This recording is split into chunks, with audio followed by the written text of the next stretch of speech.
These are my top books of 2025. Last year, my goal was to read 25 books, and did I complete that goal? Yes, I did. Now, in the book community, that's not that much, but I'm gonna take it as victory. Now, unfortunately, that does mean I have to double it. No, I had to double it. And that means I have to read 50 books this year. How am I doing on said goal? Will you tell me?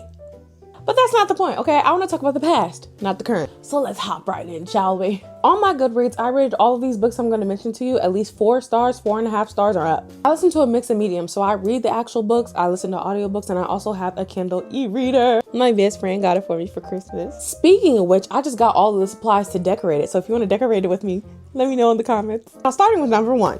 There is only one book here because I didn't feel like getting all of them out, but I'm talking about the entire series when I talk about this book. The Cruel Prince, The Wicked King, and The Queen of Nothing.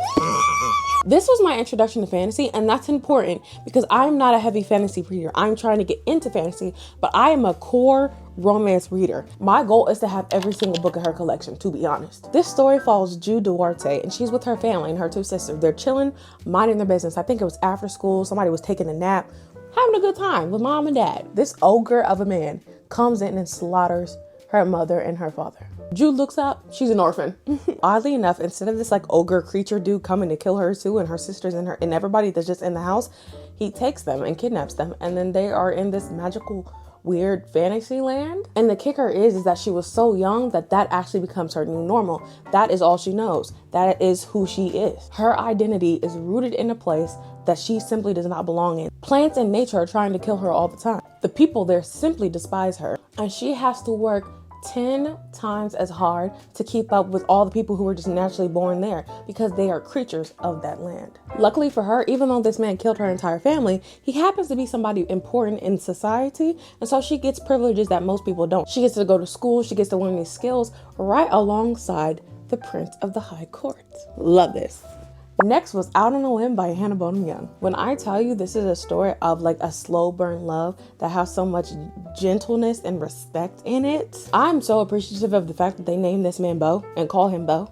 Even though his name's like Robert, Bob, you know, he has like a bunch of nicknames. No, give me Bo. Stick with Bo. And then the main girl of the book, her name is Winifred. I've never heard a name like that before. But these 2 characters are trying to navigate through life with limb differences. Winifred has a small hand, and Bo is an amputee with a prosthetic leg. Now, in another video, I'm raving to you guys about how I hate how people kiss after like the 2nd page and how things move too quickly. Well, this does exactly that. It is exactly them moving too fast that kind of creates the love dynamic in the story that causes them to have that slow burn after the fact. And I'm not a believer in telling you every trope that's in the book before you read it. I personally like to go into books blind, but I'm gonna tell you